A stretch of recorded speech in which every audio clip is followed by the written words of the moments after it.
जी, हनुमानगढ़ से। प्रणाम महाराज जी, सादर चरण स्पर्श।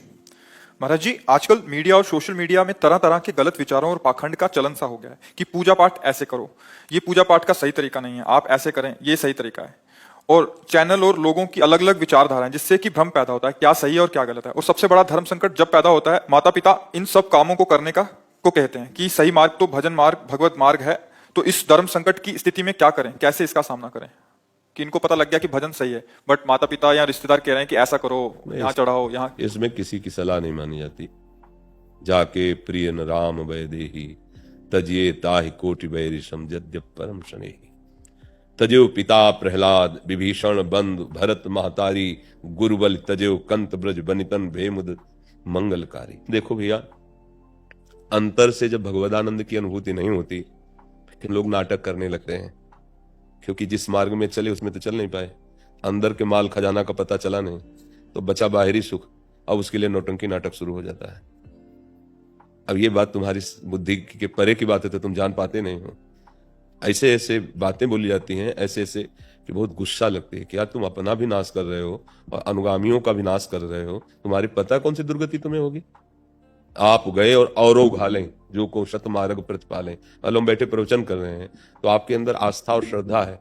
आप एक भाव लेके आए हो कि हमारे जीवन के सुधार के लिए एक महात्मा का संग मिला है, उसके वचन हमें सत प्रकाश दिखाएंगे, सतमार्ग दिखाएंगे। और हम छल भरा वचन बोले आपसे, कपट भरा, तो सबसे पहले दुर्गति हमारी होगी। आपकी तो हो ही जाएगी, क्योंकि कुसंग हो गया, गलत हो। इसीलिए बहुत थोड़ा सोच समझ के सत्संग सुनो।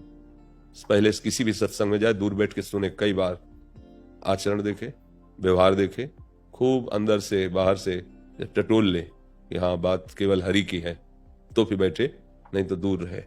तुमको खुद भरोसा नहीं उसका, और हमें भरोसा दिलाने चले हो। तुम्हें खुद राग का त्याग नहीं, हमें वैराग्य सिखाने चले हो। तुम्हें खुद हरि से अपनापन नहीं, हमें हरि से अपनापन कराने चले। बहुत कड़ुआ लगेगा ये बातें सबको, लेकिन हम आपको सत्य कह रहे हैं। लाखों में कोई विरला एक होता है जो सत्य मार्ग में चलने वाला होता है। लाखों में कोई विरला होता है। न राम, न कृष्ण, न हरि, न भगवान नाम, न भगवत मार्ग। ऐसे ऐसे रोगों से निवृत्ति हो जाती है, ऐसे दुखों से तुम निवृत्त हो जाओगे। न थोड़ा भी तुम्हें ज्ञान नहीं है। हम कह रहे कोई भूखा है, कुत्ता भी हो तो उसको रोटी दे दो, तुम्हारा मंगल हो जाएगा। कोई बीमार पड़ा है, उसकी औषधि करा दो, भले पशु हो, मंगल हो जाएगा तुम्हारा।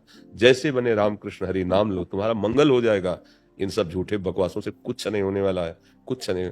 1 टन तेल चढ़ाओ और भगवान से विमुख आचरण करो तो सुख मिल जाए, तो बता देना।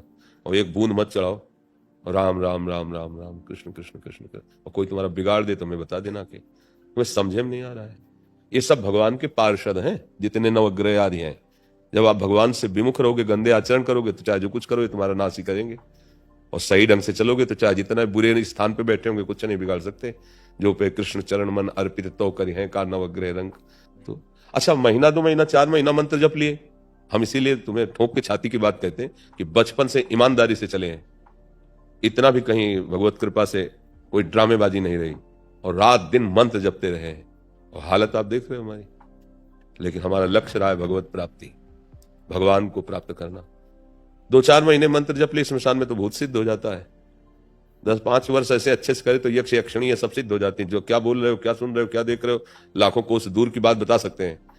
भगवान का भजन कर रहे तो हमारी बात मान लो, कोई लोभ लालच बस नहीं, कुछ किसी की सामर्थ्य नहीं है। आप आए और आपका काम बन गया, तो आपको लगा बाबा बड़े सिद्ध है, चमत्कारी। तो वास्तविक आप कष्ट सहकर आए, संत भगवत भावना की, तो आपका पुण्य बन गया ना। संत दरस जिम पातक करें, तो आपका ही कर्म तो आपके कल्याण का कार्य बना। कोई किसी का कल्याण नहीं कर सकता। कल्याण का मार्ग हम बता रहे हैं, आप ना चलो तो सब बेकार है, और आप मान लो तो आप ही उसके मुख्य धन्यवाद के पात्र हुए, जो आप गलत बातें छोड़कर अच्छे मार्ग में। तो ये तो सब लोग दिमाग में बैठा लो, नहीं कलयुग है, आगे और परेशानी बढ़ जाएगी, सही रास्ता नहीं मिलेगा भगवान के मार्ग का। अब वो एक हितधाम में थे, तो एक ने कहा कि हम बहुत परेशान हैं। एक जगह गए थे तो 5,000 रुपए की घोड़े की अंगूठी, नाल की अंगूठी, ऐसे नहीं, तब तो घोड़ा पर ब्रह्म हो जाना चाहिए। जब उसके नाल में इतनी ताकत है कि तुम अंगूठी पहन लो, दुख रहित हो जाए, तो बेचारा रोज एक्का में जोड़ा जाता है और रोज सांटे चलते हैं उसके, और दौड़ता है सैकड़ों किलोमीटर, तो उसका दुख दूर हो जाए। अरे दिमाग खराब है, घोड़े की नाल तुम्हें नहीं ठीक पर राधा राधा। तो बाहरी दिखावे में, अच्छा आजकल लोगों को विश्वास भी वही है। जैसे हम आपको सीधी बात बता रहे ना, कोई फीस नहीं, कोई फॉर्म नहीं भरना, कोई दान पेटी नहीं, कोई मांग नहीं। आप सम्मान से आओ, बैठो और सत शास्त्रों की बात, जिससे आपका वास्तविक परम मंगल होगा। तो आपको लगता है यहाँ कोई जादूगिरी तो है नहीं, चमत्कार तो है नहीं, ये तो ऐसे प्रवचन करते रहते हैं। महर्षि इसमें एक समाधान चाहिए। जो संसार में, ये तो आपने भजन मार्ग की बात बता दी, जिनको भगवत प्राप्ति करनी है, जो संसार में फंसे हैं उनको तो बिल्कुल इस बात का ज्ञान नहीं कि भजन भी करना चाहिए। उनको तत्काल दुख आया और उसका निदान उनको चाहे कैसे भी मिले, तो इसलिए इस उद्देश्य से वो कहीं भी जाते हैं और वहां उसका निदान चाहते हैं। दुख का निदान नहीं मिल सकता, क्योंकि उसमें सामर्थ्य नहीं दुख निदान करने की। देखो, कोई भी जो दुख आता है वो पूर्व के पाप कर्म से आता है। अगर थोड़ा भी अध्यात्म जानते हो तो समझते हो कि पूर्व का पाप कर्म ही हमारे दुख का सृजन करता है। तो जब हम कहीं जाते हैं, तो जैसे तीर्थ गए या भगवान के मंदिर गए या सच्चे संतों का संग किया, तो उससे हमारे पूर्व पापों पर प्रहार होता है, वो क्षीण होते हैं, तो दुख मिटना प्रारंभ हो जाता है। और ऐसी जगह हम गए जहां हमारी और बुद्धि मलिन हो जाए, तो भला वो दुख कैसे।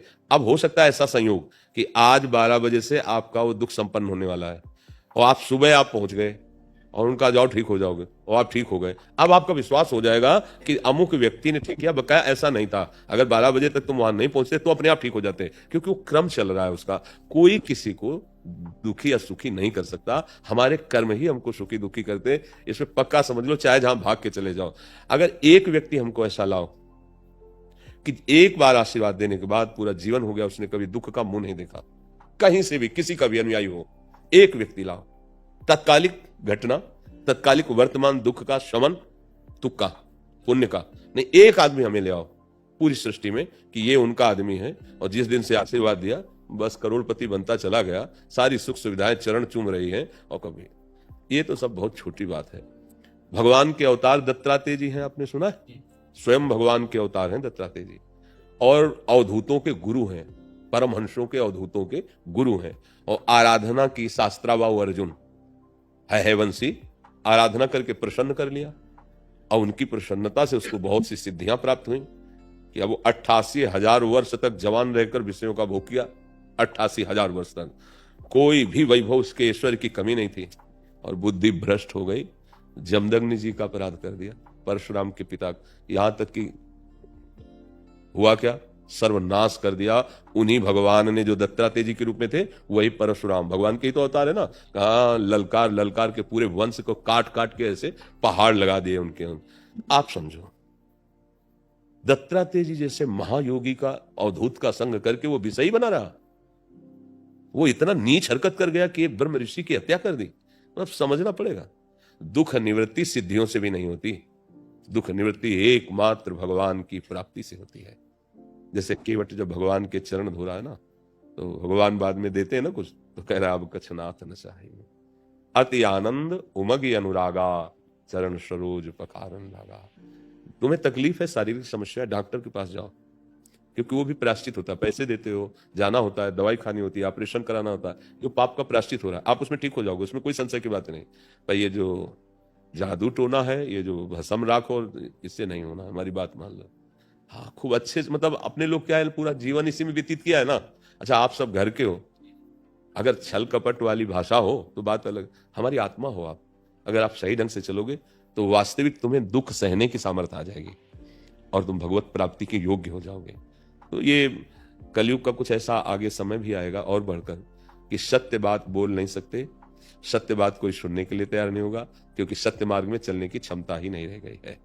ये गलत धारणाएं बढ़ रही, नहीं बढ़ रही। देखो, अच्छा, हमारी बहन हमको कितना प्यारी लगती है, भैया कह के जब हृदय से लगे, और वही दूसरे की बहन तुम्हारे सामने पड़ती, तब तुम कैसी दृष्टि से देखते हो, क्या व्यवहार करते हो, और शर्म मिल जाए तो राक्षसों की तरह मार देते हो। ये क्या बुद्धि है, ये कहाँ सुख। अब ये कहीं भी भाग के त्रिभुवन में जाए, इनको कहीं सुख मिलेगा त्रिभुवन में, कहीं भाग के चले जाए। तो इसलिए, और क्या होता है, हम लोग थोड़ा विवेकहीन हो रहे हैं, इसलिए पाखंड का बढ़ावा दे रहे हैं। भाई चमत्कार है, जैसे हमसे कहे कोई चमत्कार दिखाओ, तो हमारे पास है ही नहीं, चमत्कार दिखाएं क्या। ये कोई कहे महाराज आशीर्वाद दो, हमारा रोग ठीक हुआ, हमारी किडनी ठीक नहीं, तो तुम्हें क्या आशीर्वाद दे। सत्य बात यह है, हाँ, कि राधा राधा रटो, हर गम सहने की सामर्थ्य आ जाएगी और आप मंगल में प्रभु की प्राप्ति के योग्य हो जाओगे, इस दुख संसार से मुक्त हो जाओगे। बड़ा नाटक चल रहा है, बड़ा नाटक, बहुत सावधान, बहुत सावधान। ये लोग बावरे हैं, समझ नहीं पा रहे हैं। हमारे प्रभु का एक बार हृदय से नाम पुकार करके देखो, वो तुम्हारी बाह पकड़ लेंगे, दुख से निवृत्त कर देंगे। दूसरा कोई उपाय नहीं है। ये तो सब भगवान की माया की। हाँ, कई जगह है अपनी वासना की पूर्ति के लिए इस वेश को रख लिया गया, और भाई मौज मस्ती से चले तो अब इतना रुपया दीजिए, तब फिर अगर ऐसे रुपया देने से सत्य वस्तु की प्राप्ति होती तो मतलब सत्य वस्तु अपने लोगों को मिलती ही नहीं, धनी लोग खरीद लेते। सत्य वस्तु कभी रुपए से नहीं मिलती, ध्यान रखना, ये पक्का समझना। रुपए से मायाकृत वस्तु मिल सकती है, सत्य वस्तु नहीं मिल सकती, पक्की बात समझ। रुपए से अगर तुम्हें जो भी मिल रहा है वो मायाकृत है, सत्य वस्तु प्राण समर्पण करने से मिलती है। अब ये पहचान कहां तुम्हारे अंदर है? सत्य वस्तु प्राण समर्पण करने से मिलती है, रुपए से नहीं मिलती। तो